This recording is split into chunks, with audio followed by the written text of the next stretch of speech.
Shalom jemaat Tuhan yang ada di Dewan ini. Apa kabar? Sangat senang dapat berkumpul bersama dengan kita semua. Dan ini menjadi satu kesukaan saya secara pribadi. Berkumpul bersama dengan saudara seiman. Karena ini sedikit sebanyak menguatkan dan membangun sesama kita. Shalom juga kepada jemaat yang beribadah di rumah masing-masing. Saya ingin menyapa kita yang berada di rumah karena walaupun jarak memisahkan kita, kita sentiasa satu di dalam Tuhan. Sekali lagi jemaat Tuhan, mari kita berikan tepukan, sorakan bagi Tuhan kita yang baik di tempat ini. Bagi yang tidak mengenali saya secara pribadi, nama saya Pastor Roy Dinsim. Dan setiap kali saya berdiri di tempat ini, di hadapan ini, saya sentiasa penuh melimpah dengan ucapan syukur. Karena apa? Visi gereja ini ialah menjangkau, mematangkan, dan mengutus. Dan apabila saya melihat misi gereja ini menjangkau, mematangkan, dan mengutus, saya sangat melihat misi gereja Esabi Kota Kinabalu Likas itu betul-betul hidup dan memberi impak kepada saya.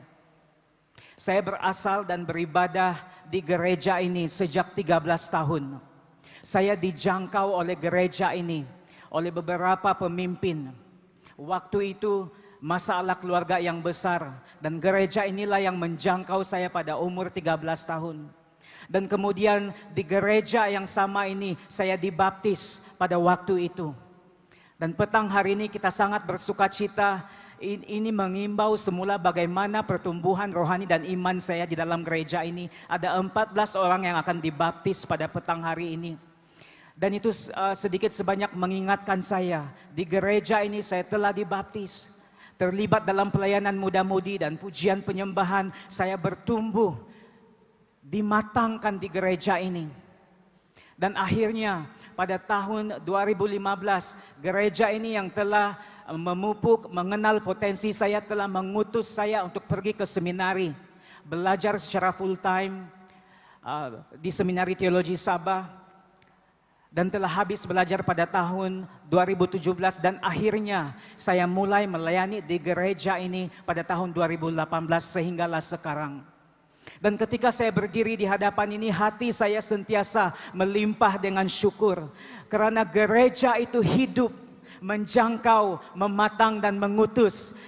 Kalau itu boleh berlaku dengan saya percaya gereja Tuhan yang hidup ini boleh menjangkau saudara-saudari jemaat Tuhan yang sangat saya kasihi dan hormati pada pagi hari ini. Amin.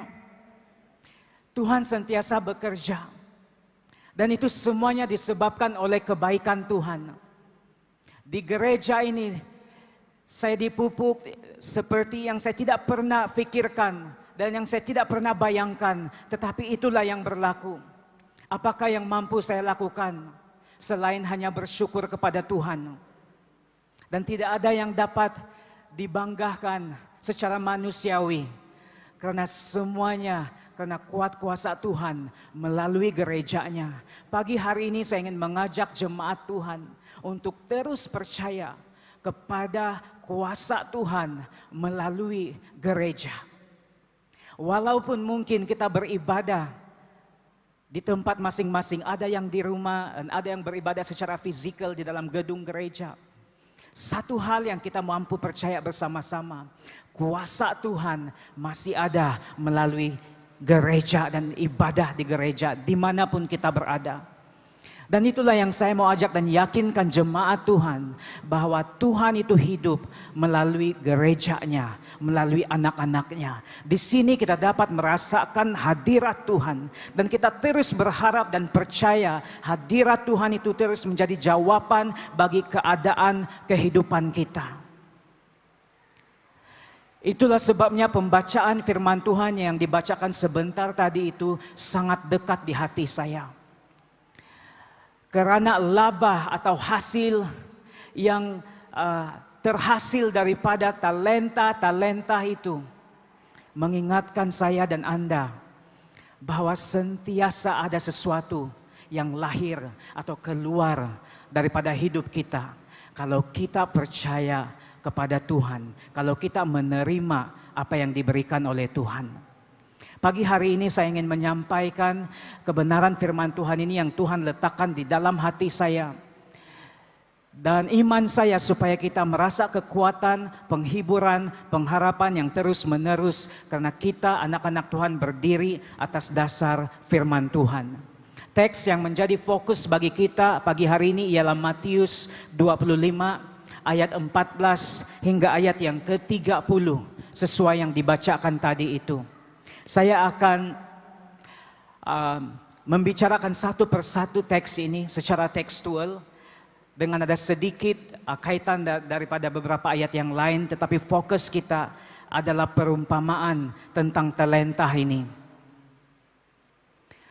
Dan saya percaya jemaat Tuhan bersama-sama dengan saya tahu benar bahwa jemaat Tuhan ketika mungkin mendengar pembacaan firman Tuhan sebentar tadi, kalau kita lihat dalam ayat yang ke-30 itu, dan campakkanlah hamba yang tidak berguna itu ke dalam kegelapan yang paling gelap. Di sanalah akan terdapat ratap dan kertak gigi. Tidak ada seorang pun daripada kita yang ada di sini mau mengakhiri hidup kita dengan sedemikian rupa. Tidak ada yang mau dicampakkan ke dalam kegelapan yang paling gelap. Itu merujuk kepada pengakhiran akhir bagi yang tidak menerima Injil Kristus. Di sanalah akan terdapat ratap dan kertak gigi, dan saya percaya itu bukanlah bahagian kita sebagai orang yang percaya. Hati saya sangat tergerak untuk mengungkapkan firman Tuhan ini dalam konteks yang sebenarnya pada pagi hari ini. Mungkin sebelum ini ada yang memahami talenta itu sebagai sesuatu karunia. Ada beberapa yang kita pahami sebelum ini. Mungkin itu berbentuk kesempatan atau waktu. Juga mungkin kepandaian atau daya mental yang sangat baik. Mungkin itu boleh menjadi pendidikan, kesehatan, kekayaan, pengaruh, jabatan atau posisi kita, bakat kita. Mungkin kemahiran pelayanan, suara kita, kemahiran komunikasi, dan karunia-karunia, sama ada karunia pelayanan maupun karunia rohani. Tetapi izinkan saya untuk menyentuh konteks perumpamaan tentang talenta ini sesuai konteks pada waktu itu. Dan kemudian bahagian kedua, saya akan keluar daripada konteks ini dan mengaplikasikan prinsip yang sama untuk konteks pelayanan. Dan akhirnya kita pergi ke lebih spesifik, yang lebih kecil, yaitu konteks pelayanan melalui pemberian. Dan kita pergi kepada konteks pada waktu itu, teks itu, Matius 25 ayat 14 hingga 30. Konteks bagi teks yang dibacakan sebentar tadi itu disebutkan awal dalam ayat 14 itu, yaitu sebab hal kerajaan sorga sama seperti seorang yang mau bepergian ke luar negeri, yang memanggil hamba-hambanya dan mempercayakan hartanya kepada mereka. Sebelum saya menghuraikan konteks teks ini sangat menyentuh hati saya ketika saya melihat seorang tuan itu, seorang yang mau berpergian ke luar negeri, yang memanggil hamba-hambanya dan mempercayakan. Saya sangat percaya jemaat, saudara-saudari dalam Kristus, ada sesuatu yang dipercayakan di dalam kehidupan kita sebagai orang percaya saat pada pagi hari ini. Kepercayaan itu sudah berbuah, ada yang sudah kita lihat. Namun satu hal yang pasti, kalau kita sebagai orang percaya, ada sesuatu yang dipercayakan kepada kita. Dan itulah sebabnya hidup kita ini tidak akan pernah sia-sia. Itulah hidup kita ini tidak pernah akan kosong. Karena ada sesuatu yang telah diletakkan di dalam kita sebagai orang-orang percaya. Konteks bagi teks ini ialah hal kerajaan surga. Dan ini sangat berkaitan dengan message utama Yesus Kristus pada waktu itu, yaitu Injil kerajaan surga. Kalau kita lihat dalam Matius 4 ayat 17, ayat itu mengatakan, sejak waktu itulah Yesus memberitakan, bertobatlah sebab kerajaan surga sudah dekat. Dalam arti kata lain, kalau konteksnya adalah hal kerajaan surga, waktu itu belum ada agama Kristen, hanya ada Yahudi dan Yunani, Hebrews dan Gentiles. Dan Yesus Kristus menyebarkan kerajaan surga atau Injil kerajaan surga itu selalu berkaitan dengan konteks keselamatan. Tidak mengerjakan talenta akan dicampakkan ke dalam kegelapan yang paling gelap. Yang terus menerima dan menggunakan talenta, akhirnya mendapat pujian daripada seorang Tuhan. Konteksnya hal keselamatan, hal kerajaan sorga. Dan saya ingin rungkaikan di sini untuk sesuai konteks ini. Talenta yang dimaksudkan dalam perumpamaan ini adalah tentang Injil kerajaan Allah yang menjadi message utama Yesus Kristus pada waktu itu. Nanti saya akan kaitkan bagaimana talenta ini boleh kita lihat dan boleh kita aplikasikan sebagai karunia, kepandaian, kemahiran dan sebagainya. Tetapi sesuai konteks pada waktu itu, talenta itu merujuk kepada Injil kerajaan surga yang diberitakan dan menjadi message utama Yesus Kristus. Namun kalau kita membaca ayat itu dengan baik, ada perbezaan penerimaan tentang talenta-talenta. Ada yang mendapat 5 talenta, ada yang mendapat 2 talenta, dan ada yang mendapat 1 talenta. Kenapa talenta yang merujuk kepada Injil Kristus Yesus itu tidak diberikan sama rata kepada setiap hamba pada waktu itu? Dan itulah yang saya ingin bicarakan dengan baik jemaat Tuhan pada pagi hari ini, bahwa wahyu, hikmat atau pengertian tentang Injil kerajaan surga itu dari kalangan kita, dari kalangan manusia itu sentiasa berbeza-beza. Ada yang mendapat 5 talenta, ada yang mendapat 2, dan ada yang mendapat 1. Tapi kalau kita perhatikan dengan baik, soalnya bukan sebab berapa banyak talenta yang diberikan. Tapi soalnya, apa yang kita lakukan dengan seberapa banyak talenta itu yang diberikan kepada kita. Menjadi banyak atau berapa banyak yang kita miliki itu tidak menjadi soal dalam teks ini. Yang menjadi soal ialah apa yang Anda lakukan, apa yang hamba-hamba itu lakukan dengan apa yang dipercayakan, apa yang diberikan kepada mereka. Dan saya percaya ini akan membuka pikiran jemaat Tuhan dengan tidak merasa kekurangan apapun.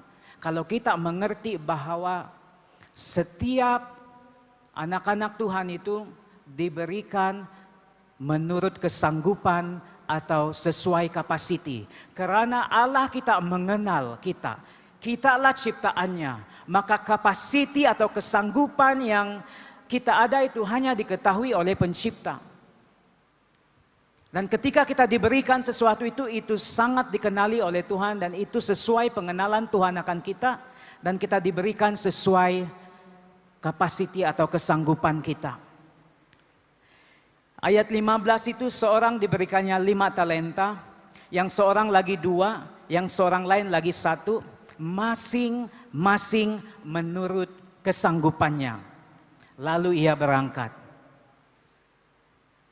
Saya ingin menghuraikan sedikit latar belakang tentang talenta pada waktu itu.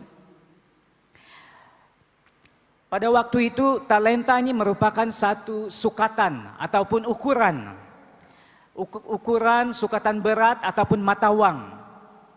1 talenta itu kalau kita ikut ukuran berat, sukatan berat itu bersamaan dengan 26 hingga 36 kilogram. Ataupun 30 kilogram. 1 talenta pada waktu itu disamakan dengan, menurut beberapa kajian, 6.000 dinar. 1 talenta bersamaan 6.000 dinar. Dan gaji atau upah seorang pekerja pada waktu itu ialah 1 dinar. Diberikan 1 talenta bersamaan dengan 6.000 dinar. Itu bukan satu jumlah yang sedikit. Dan tidak menjadi soal tentang banyak atau sedikit dalam teks ini. 6.000 dinar itu cukup untuk memberi makan kepada seorang itu dalam 20 tahun. Itu ukuran mata uang, sukatan mata uang ataupun berat pada waktu itu. Nah, teks ini menyentuh tentang talenta, harta yang diberikan kepada 3 orang tuan. Masing-masing diberikan menurut kesanggupan. Dan setiap kita jemaat Tuhan yang ada di sini, ada kapasiti, kesanggupan tertentu yang mampu kita pikul. Tuhan yang mengenal kita. Dan kemudian pergilah hamba yang menerima talenta itu, menjalankan uang itu, beroleh laba 5 talenta. Pendek cerita, hamba yang mendapat 2 talenta, juga berlaba 2 talenta. Namun, ada satu yang di-highlight di situ, hamba yang menerima 1 talenta itu pergi, dia menggali lubang di dalam tanah itu, lalu menyembunyikan uang tuannya. Jemaat Tuhan, setiap kita mempunyai wahyu atau pengertian ataupun hikmat yang berbeza untuk menerima atau memahami Injil itu. Tapi bukan soal siapa yang lebih tahu, siapa yang lebih mengerti, siapa yang lebih berhikmat dan sebagainya. Tetapi apapun tahap wahyu, hikmat dan pengertian tentang Injil Kerajaan Sorga itu, apakah yang kita lakukan dengan itu? Sama ada kita menerimanya ataupun kita menguburkannya.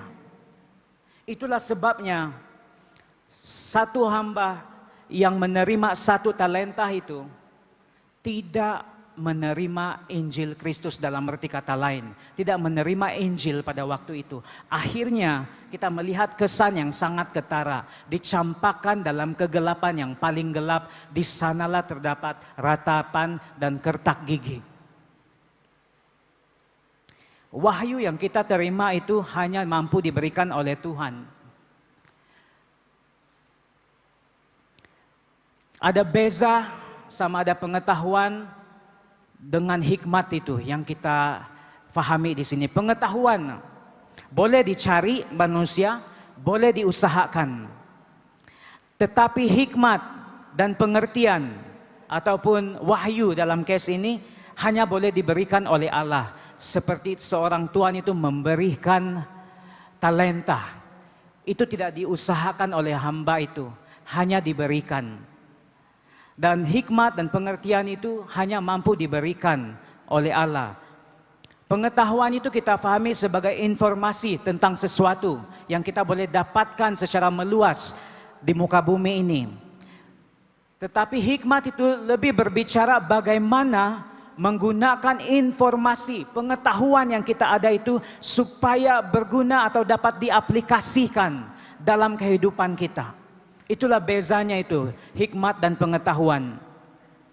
Dan ini bukan merujuk kepada usaha manusia. Hamba-hamba itu tidak berusaha. Mereka telah diberikan talenta dan hikmat itu. Kalau kita fahami pemahaman talenta seperti itu jemaat Tuhan, kita akan mengerti teks ini. Saya percaya bahwa pada waktu-waktu ini akan ada kelaparan, akan ada keinginan, hikmat yang besar dicurahkan kepada umat-umat Tuhan. Pengetahuan untuk membuka kebenaran firman Tuhan yang lebih luas dan besar dari kalangan jemaat Tuhan. Maka dari sini, hati saya tergerak untuk memberitahu kepada jemaat Tuhan. Ketika kita membaca perumpamaan ini, kita tidak meletakkan diri kita sembarangan atau begitu sahaja di dalam perumpamaan ini, supaya kita terhibur dan tidak down, Mungkin ada dari kalangan jemaat yang merasakan bahwa siapakah yang menerima 5 talenta itu? Siapakah yang menerima 2 talenta? Siapakah yang menerima 1 talenta? Mungkinkah saya orangnya yang menerima 1 talenta itu?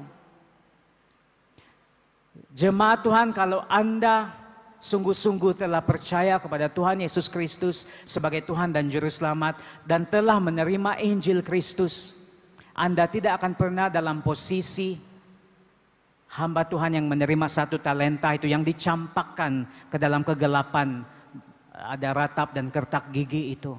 Mengapa?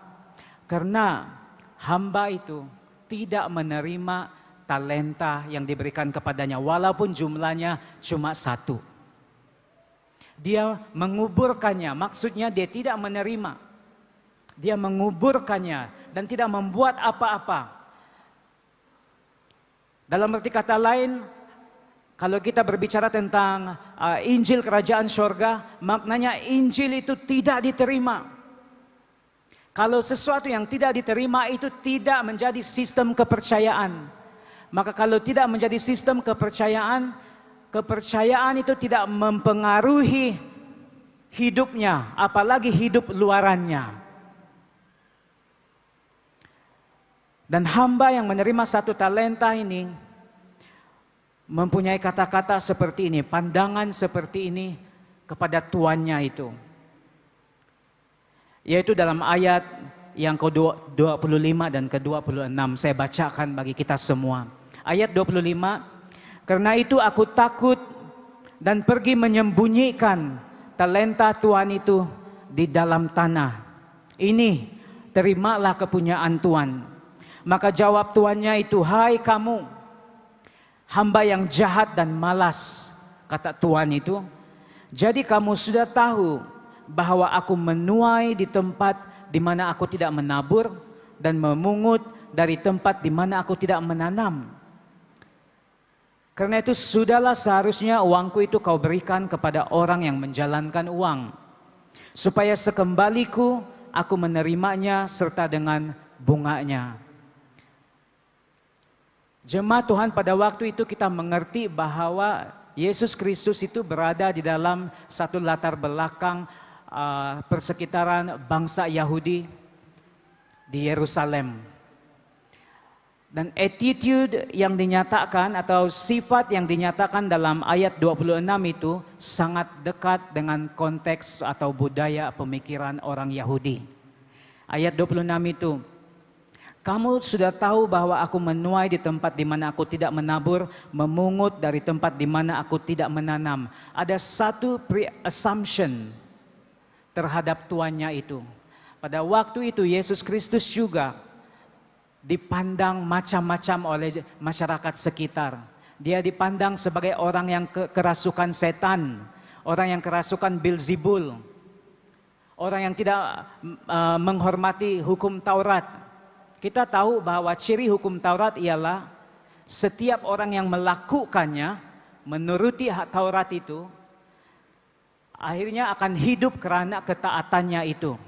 Dalam arti kata lain, dalam ayat 26 itu, tuannya itu seolah-olah tidak deserve atau tidak earn the right untuk memberikan perintah.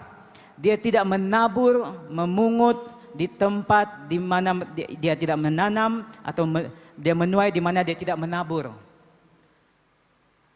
Pada waktu itu, pemikiran seperti itu sangat dekat dengan orang-orang Yahudi. You need to earn your salvation.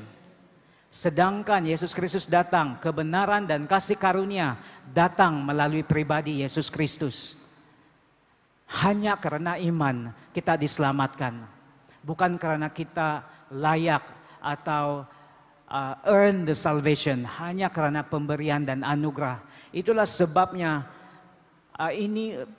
perumpamaan ini sangat dekat dengan orang Yahudi dan sebenarnya message untuk orang Yahudi pada waktu itu.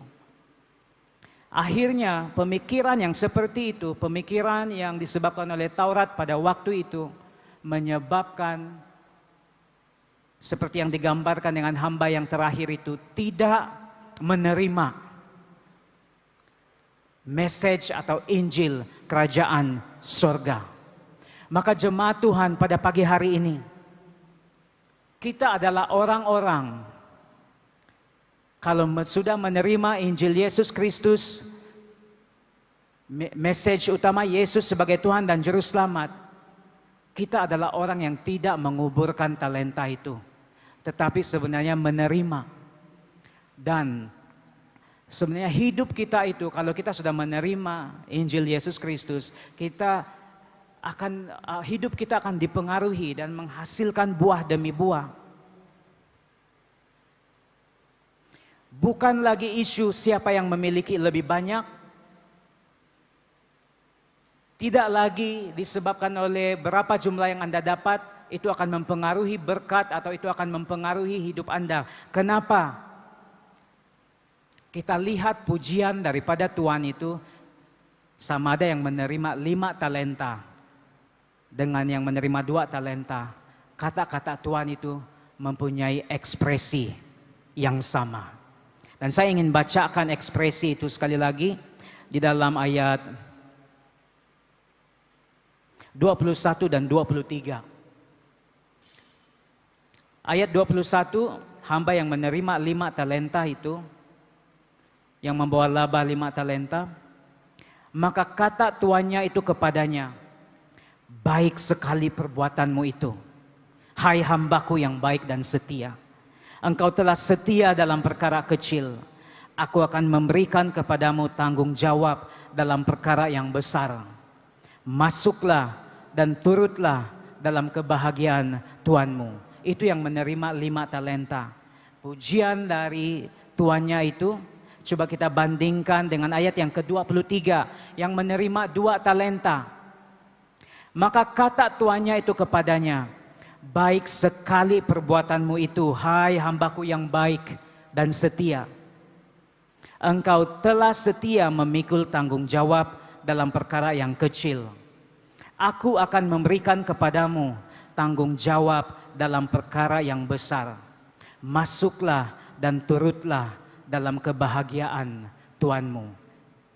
Bukan soal banyak, saudara. Tapi kalau kita mengetahui apa yang ada di dalam kita, yang diletakkan, kepercayaan yang diberikan oleh Tuhan kepada kita. Kalau kita menerima itu dengan sepenuh hati kita, itu selalu saja mempengaruhi hidup luaran kita. Apa yang kita lakukan dengan apa yang Tuhan letakkan dalam hidup kita. Itu yang menjadi soalnya.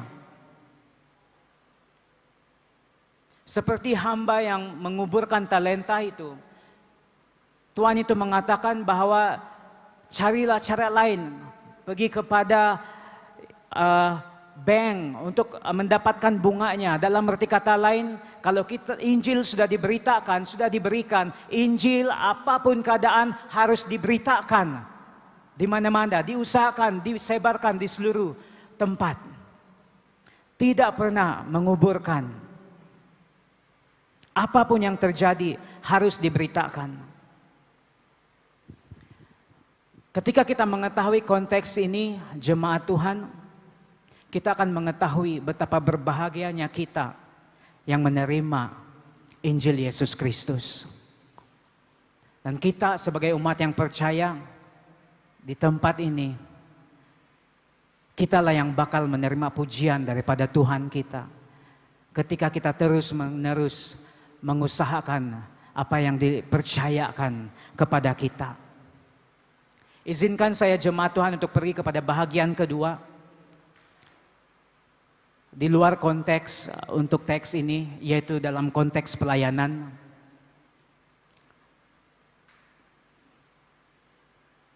Setiap kita telah dipercayakan sesuatu. Kita punya karunia.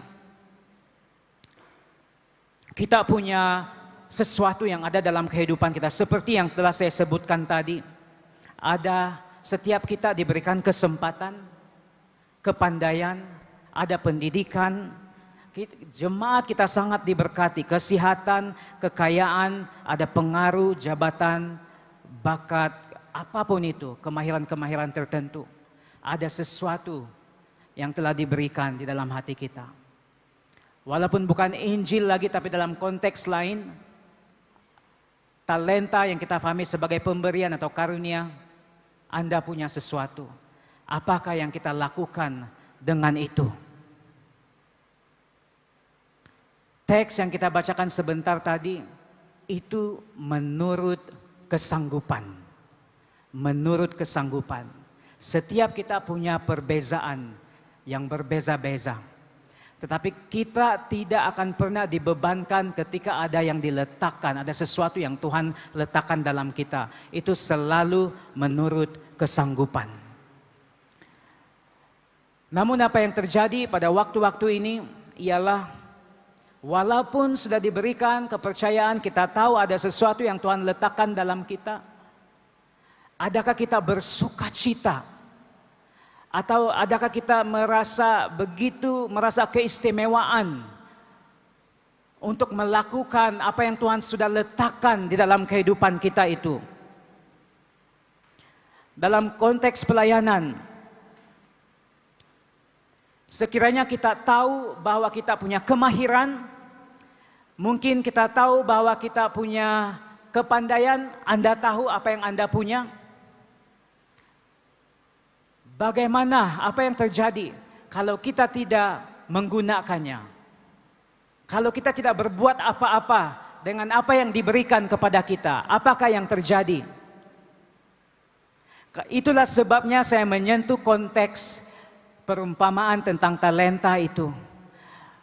Karena saya tidak mau mendapati dari kalangan jemaat, kalau sudah mengetahui bahwa dia tidak mengerjakan sesuatu di dalam hidupnya yang telah dipercayakan Tuhan itu, akhirnya dia berpikir ketika membaca perumpamaan tentang talenta itu, orang yang menguburkan talenta, dia akan membandingkan dirinya dengan hamba itu. Dan akhirnya akan digunakanlah perumpamaan ini untuk membuatkan setiap orang yang mengetahui ini bimbang atau risau tentang kedudukannya di hadapan Tuhan. Itulah sebabnya konteks ini adalah konteks keselamatan. Tetapi ketika mungkin ada dari kalangan jemaat yang mengetahui dia tidak melakukan apa-apa dengan apa yang diberikan di dalam hidupnya, itu bukan konteks keselamatan kalau kita sudah menerima Injil Yesus Kristus. Itu cuma sesuai dengan konteks kesepadanan dengan Injil. Dalam Matius 9 ayat 17, saya ingin bacakan ini kepada kita. Matius 9 ayat 17, begitu pula anggur yang baru tidak diisikan dalam kantong kulit yang tua. Karena jika demikian, kantong itu akan koyak, sehingga anggur itu terbuang dan kantong itu pun hancur. Tetapi anggur yang baru disimpan orang dalam kantung yang baru pula, dan dengan demikian terpeliharalah kedua-duanya. Kantung yang baru sepadan dengan anggur yang baru. Anggur yang baru perlu kantong yang baru untuk dituangkan ke dalamnya, dan barulah terpelihara kedua-duanya. Kalau kita sudah mempercayai Yesus Kristus sebagai Tuhan dan Juru Selamat, mengalami kelahiran baru, itu ibarat kita adalah kantung yang baru, siap untuk diisikan dengan anggur yang baru ataupun pembaharuan minda yang baru sesuai dengan firman Tuhan. Tetapi bukan setiap case orang Kristen seperti itu. Sudah mengalami kelahiran baru, mempercayai Yesus Kristus, tetapi dari sudut pemikirannya dan tingkah lakunya mungkin masih tidak sepadan dengan posisinya sebagai orang yang sudah dilahirkan baru. Itu bukan isu keselamatan, tetapi itu adalah isu kesepadanan dengan Injil atau tidak. Jemaat Tuhan, saya ingin mendorong setiap kita, kalau Anda mengetahui di dalam kehidupan Anda ada kemahiran, ada kekuatan tertentu dalam hidup Anda, apapun itu, jangan menguburkannya, tetapi menggunakannya. Keselamatan sudah menjadi jaminan, tidak akan menjadi seperti hamba yang terakhir tadi. Tetapi kita tidak sepadan dengan Injil. Sepatutnya kita sudah menerima, itu akan keluar dari hidup kita. Yakobus pasal 4 ayat 17 mengatakan seperti ini. Jadi jika seorang tahu bagaimana ia harus berbuat berbuat baik, tetapi ia tidak melakukannya, ia berdosa. Orang Kristen walaupun sudah diselamatkan masih tidak kebal dosa, masih tidak kebal dengan kesilapan. Itu menjadi isu dosa. Dan kita berdosa kalau kita mengetahui ada sesuatu kekuatan atau talenta karunia yang diberikan kepada kita, tetapi kita tidak berbuat apa-apa dengan itu. Bukan soal berapa banyak yang kita lakukan, tetapi sesuai dengan tajuk pada pagi hari ini, kita melakukannya, jangan menguburkannya. Seturut kesanggupan atau capacity. Dan Tuhan mengetahui itu. Dia sudah meletakkan kesanggupan dan kapasiti yang sesuai. Dan sekiranya jemaat Tuhan melakukan itu bersama-sama, gereja akan berbuah demi buah, demi buah, dan demi buah terhasil melalui gereja kita. Siapa yang tahu ada kekuatan tetapi tidak melakukannya atau tidak menyumbangkannya, itu boleh menjadi dosa. Tidak sepadan dengan posisi kita sebagai anak Allah. Tidak sepadan dengan kita sebagai orang yang sudah diselamatkan. Kantong baru harus sepadan dengan anggur baru. Amin, jemaat Tuhan. Itu berkaitan dengan yang mempunyai kesanggupan. Sudah diletakkan kapasiti atau kesanggupan tertentu. Tetapi sepertinya kurang. Tidak menurut kesanggupannya, dibawa kesanggupannya, bahkan berdiam diri dan menguburkannya. Itu satu hal. Ada satu hal lagi, mungkin ini berbicara mengenai orang-orang Kristen yang mengetahui kesanggupan, yang mengetahui kapasitinya, tetapi dia melakukan lebih dari kesanggupan, melakukan lebih dari kapasitinya. Itu pun bahaya juga, jemaat Tuhan. Kurang menguburkan tidak baik untuk gereja kita. Melakukan lebih dari kesanggupan atau kapasiti, itu pun tidak baik untuk gereja dan tidak sehat. Karena di dalam 2 Korintus pasal 9 ayat 7 mengatakan seperti ini. Hendaklah masing-masing memberikan menurut kerelaan hatinya. Walaupun ini konteks pemberian, pelayanan kita bukan dalam pemberian saja, tapi hidup, karunia dan sebagainya. Saya luaskan konteks di situ. Hendaklah masing-masing memberikan menurut kerelaan hatinya. Jangan dengan sedih hati atau kerana paksaan. Sebab Allah mengasihi orang yang memberi dengan sukacita. Dalam arti kata lain, jemaat Tuhan, kalau kapasiti atau kesanggupan kita itu terlebih, melebihi daripada yang sepatutnya kita punya, gerejalah yang paling tidak bersukacita. Gerejalah yang paling terbeban karena tidak menurut kerelaan hatinya. Dan akhirnya apa yang terjadi? Gerejalah yang paling muram. Jemaat Tuhan, saya percaya akan kebenaran ini. Bahwa titik keseimbangan itu ialah menurut kesanggupan. Menurut kapasiti yang diletakkan oleh Tuhan dalam hidup kita masing-masing. Sesuai dengan perumpamaan talenta tadi. Ada kapasiti 5 talenta. Mungkin orang ini adalah orang yang mempunyai wahyu, inspirasi, pengertian dan hikmat yang lebih. Ada juga yang dapat 2 talenta. Orang ini, orang yang mungkin mempunyai pengetahuan tertentu.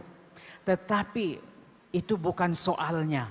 Yang menjadi soal setelah diberikan kemahiran tertentu atau kekuatan tertentu itu. Apa yang Anda lakukan dengan itu? Kesanggupan itu harus dikerjakan. Dan itu menyenangkan hati Tuhan kita, Bapa kita di sorga. Titik keseimbangan gereja kita menurut kesanggupan, kapasiti yang diletakkan masing-masing dalam hidup kita. Akhirnya apa yang terjadi? Titik keseimbangan itu ialah tidak menguburkan atau berdiam diri, tidak mengerjakan kekuatan yang ada, tidak juga melebihi kesanggupan atau kapasitinya, tetapi titik keseimbangan menurut kesanggupan. Dan itu menyukakan Bapa kita di surga. Bahagian yang terakhir, jemaat Tuhan, saya ingin pergi kepada konteks pelayanan yang lebih spesifik, yaitu konteks pemberian.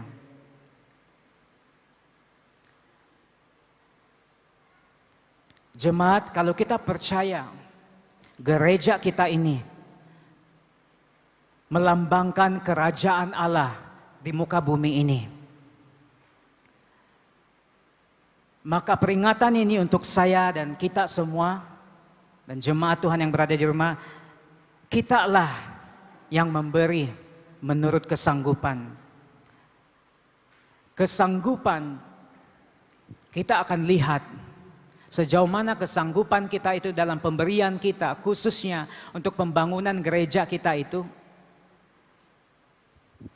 Kita akan lihat hasilnya, buahnya, ketika gereja kita yang sedang kita impikan untuk berdiri nanti ini akan terhasil dan berdiri dengan megah. Kita melihat bangunan itu merupakan hasil dari kesanggupan demi kesanggupan daripada jemaat Tuhan. Saya tahu ada pribadi-pribadi atau jemaat luar yang sangat menyokong kita. Tapi hari ini saya ingin berbicara tentang jemaat kita sendiri. Dan melihat kesanggupan kita sendiri. Saya belajar ini daripada pemimpin gereja SIB Kota Kinabalu Likas. Sangat berhikmat dan saya pegang sampai sekarang. Dia mengatakan seperti ini. Kalau kita ingin melakukan sesuatu, think to the end. Lihatlah result di akhirnya. Think to the end. Dan itu sangat mempengaruhi pemikiran saya. Karena kita melihat hasilnya di akhir sana. Tetapi apa yang kita lakukan sekarang ini, itu tidak membuatkan kita terbeban. Kita tidak melihat, memang ada cabaran, memang akan ada prosesnya. Itulah journey kita bersama, tetapi yang selalu menguatkan bukan dengan melihat atau tertumpu kepada cabaran semata-mata, tetapi melihat di ujungnya, think to the end. Dan ini membuatkan kita berlomba bersama-sama, jemaat Tuhan. Kita sebenarnya sedang investing untuk sesuatu yang rohani ketika kita mau memberi bagi gereja kita. Kita invest untuk new generation yang akan terhasil di hadapan sana. Bagaimana generasi kita di ujung sana, itu bergantung dengan kesanggupan kita pada hari ini, saya dan Anda. Dan ini secara pribadi menegur saya juga sebagai seorang jemaat dalam gereja ini.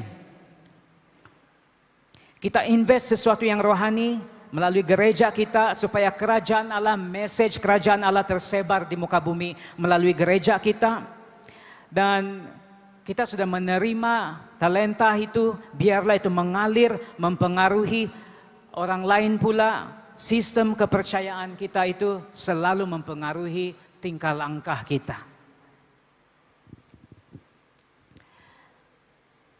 Saya percaya jemaat Tuhan, jika setiap pemberi, penyumbang-penyumbang gereja kita, walaupun mungkin pada masa akan datang ini dipaparkan pemberi-pemberi itu, jika kita memahami firman Tuhan pada pagi hari ini, karena ada jumlah di situ kita lihat, ada jumlah dan ada penama dan sebagainya. Kalau kita memahami penyampaian firman Tuhan pagi hari ini, kita tidak akan merasa apa-apa karena ini bukan soal jumlah. Ada yang memberi banyak, ada yang memberi jumlah yang tertentu, tetapi itu menurut kesanggupan kita. Itu membahagiakan kita sendiri karena lahir dari kesanggupan kita. Dan kita tidak akan apa-apa dengan jumlah yang diberikan. Ketika kita memberi, tidak ada yang terbeban. Namun tidak ada juga yang menguburkan kerinduan untuk memberi itu. Kita melakukannya menurut kesanggupan.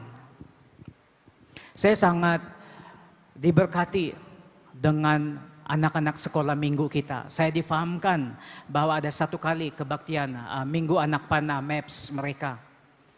Ada uang persembahan khusus untuk pembangunan gereja. Dan anak-anak digalakkan untuk memberi. Mereka memberi dengan sukacita karena mereka melihat itu gereja impian itu, tayangan paparan tentang gereja kita yang bakal berdiri nanti. Mereka bertepuk tangan. Pada hari itu pungutan dari kalangan PKK berjumlah Rp400. Bukankah itu sesuai atau menurut kesanggupan? Siapapun, PKK, wanita, belia, remaja, siapapun dari lapisan masyarakat macam manapun, ketika kita memberi, bukan semata-mata jumlah, tetapi sebenarnya kita menunaikan kesanggupan yang ada di dalam hati kita. Saya ingin akhiri penyampaian firman Tuhan ini dengan ayat yang bahagian terakhir itu. Ayat 28 hingga ayat yang ke-29. Dalam teks tadi, Matius 25, firman Tuhan itu mengatakan seperti ini. Ayat 28, sebab itu ambillah talenta itu daripadanya. Daripada hamba yang seorang talenta tadi itu, 1 talenta. Ambillah talenta itu daripadanya dan berikanlah kepada orang yang mempunyai 10 talenta itu. Karena setiap orang yang mempunyai, kepadanya akan diberi, sehingga ia berkelimpahan.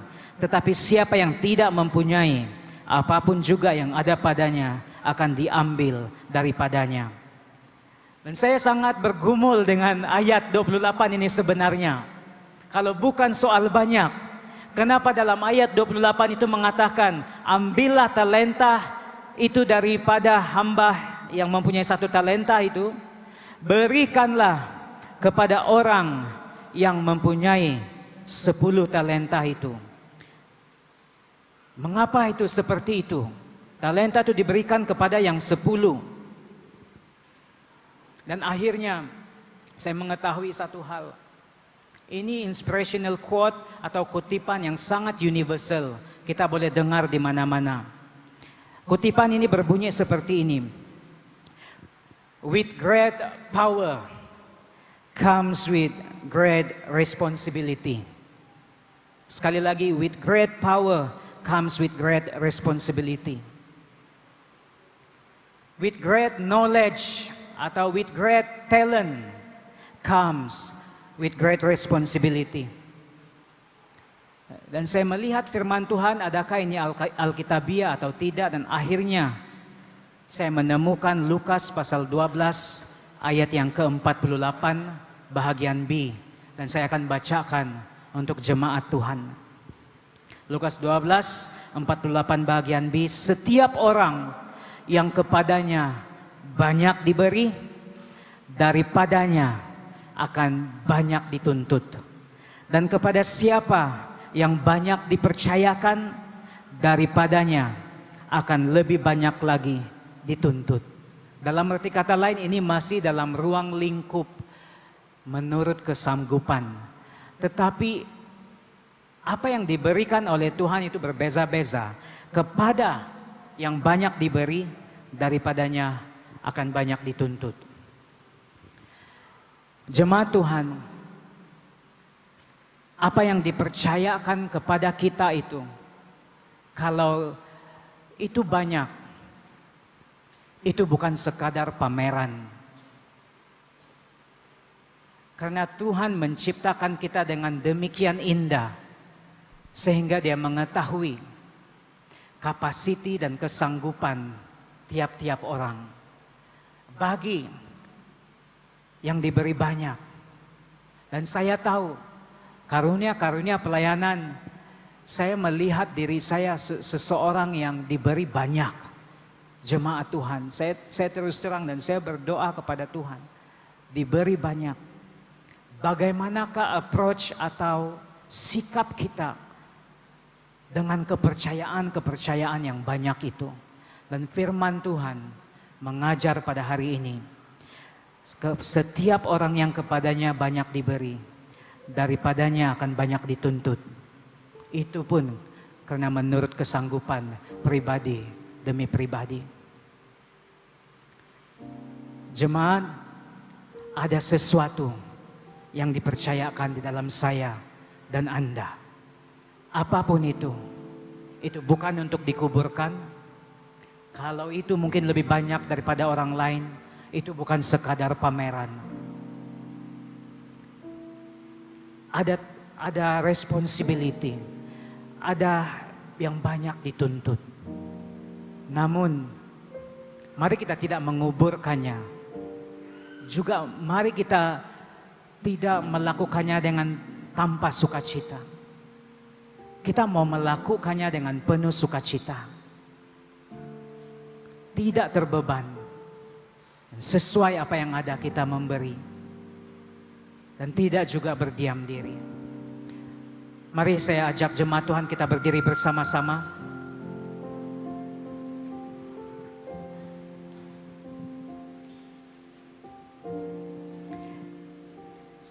Sesuai dengan lagu yang akan kita naikkan ini. Marilah kita terus berdoa kepada Tuhan supaya pengertian demi pengertian Tuhan akan tambahkan dalam hidup kita. Rencana Tuhan kita fahami, rancangannya terbuka dalam hidup kita. Rancangan bagi gereja kita ini akan terbuka, akan semakin jelas, semakin proses kehadapan hari demi hari akan bertambah baik. Karena kita tahu satu hal pagi hari ini, ada kesanggupan yang sepadan dengan apa yang akan berdiri di hadapan kita nanti melalui gereja itu. Sebagai ucapan syukur dan respon kepada firman ini, kita naikkan, ajar kami mengerti.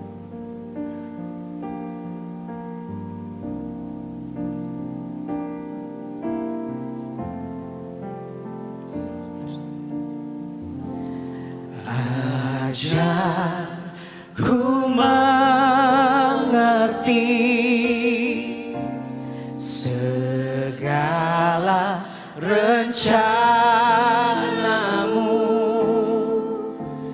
Ajar ku berserah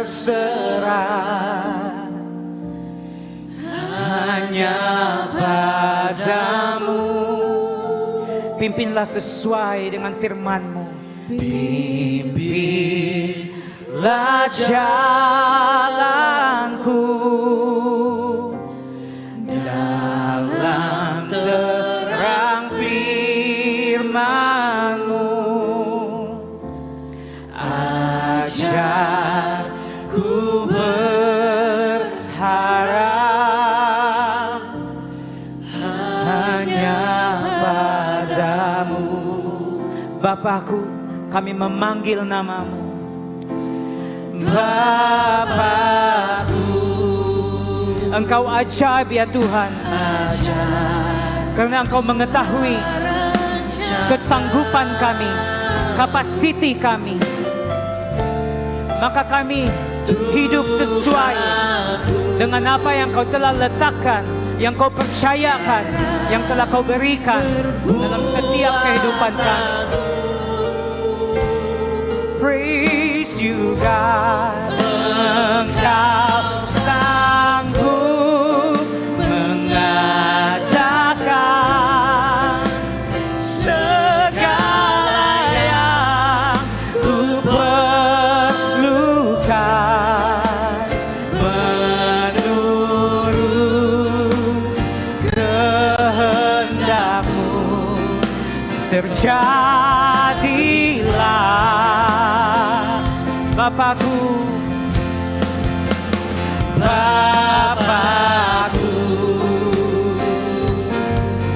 ajaib segala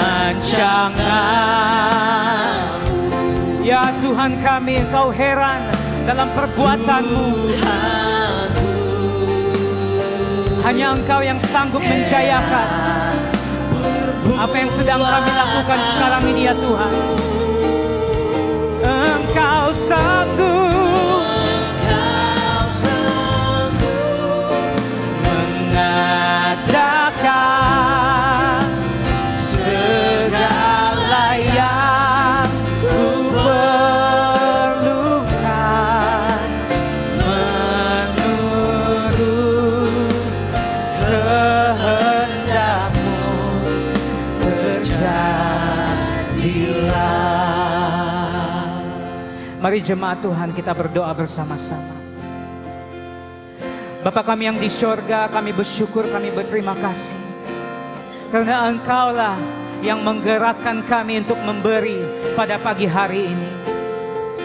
Kami bersyukur, kami berterima kasih ya Tuhan. Karena kami mengetahui pada pagi hari ini ada sesuatu yang telah Kau letakkan menurut kesanggupan, menurut kemampuan kami, menurut kapasiti kami. Dan Tuhan, setiap kami dalam gereja ini terlibat di dalam melaksanakan apa yang telah Kau percayakan dalam hati kami. Dan hari ini ya Tuhan, kami mau bersuka cita, karena itu tidak akan pernah membebankan kami. Itu tidak akan pernah membuatkan kami muram. Bahkan kami sepadan dengan Injil-Mu, sepadan dengan apa yang telah Kau percayakan kepada kami. Sesuai dengan posisi kami sebagai anak Allah ya Tuhan. Kami sebagai jemaat-Mu pagi hari ini ya Tuhan. Kami tidak mau menjadi seseorang yang tidak sepadan dengan identiti kami sebagai anak Allah. Kami menjadi kantong baru dan anggur baru itu ada pada kami ya Tuhan. Maka apa yang keluar dari hidup kami, yang patut bagi gereja Tuhan, itu akan kami berikan, kami lepaskan, berbuah, mengalir, memenuhi, keluar daripada hidup kami, mempengaruhi orang lain, memberi impact. Kami tahu ya Tuhan, kalau ada sesuatu yang tidak mengena dalam hidup kami, ada sesuatu yang seolah-olah nampaknya salah, tidak kena pada tempat dan masanya, kami tahu ya Tuhan, kami perlu melihat sekali lagi kesanggupan dan kapasiti yang ada pada kami, supaya kami hidup sesuai dengan apa yang kami terima ya Tuhan. Biarlah berkat firman Tuhan ini meyakinkan, mendorong, meneguhkan, membangkitkan jemaat Tuhan pada waktu-waktu ini, supaya kami berdiri di atas posisi Injil. Kami berdiri bukan semata-mata keperluan secara fisikal sahaja, tetapi kami berdiri atas keperluan secara spiritual, yaitu Injil kerajaan sorga akan disebarkan melalui gereja. Ada yang akan dijangkau, ada yang akan dimatangkan, ada yang akan diutus melalui gereja Tuhan. Kami tahu ini urgent sense of emergency bagi jemaat Tuhan. Kami tahu Tuhan Kau bekerja melalui hati kami. Maka apa yang kami izinkan terlepas dari hidup kami, itu akan memberkati, mempengaruhi. Dan sekarang bukannya masa bagi jemaat Tuhan untuk terus berdiam. Tidak akan berdiam, tidak akan menguburkan. Bahkan kami akan bangkit bagi Tuhan. Kami bersyukur, kami berterima kasih Yesus Kristus. Kiranya ini akan menyatukan kami sebagai jemaat Tuhan. Pada pagi hari ini kami disatukan dengan kuasa firman Tuhan yang hidup dan nyata dalam kehidupan kami. Kami bersyukur, kami berterima kasih ya Tuhan.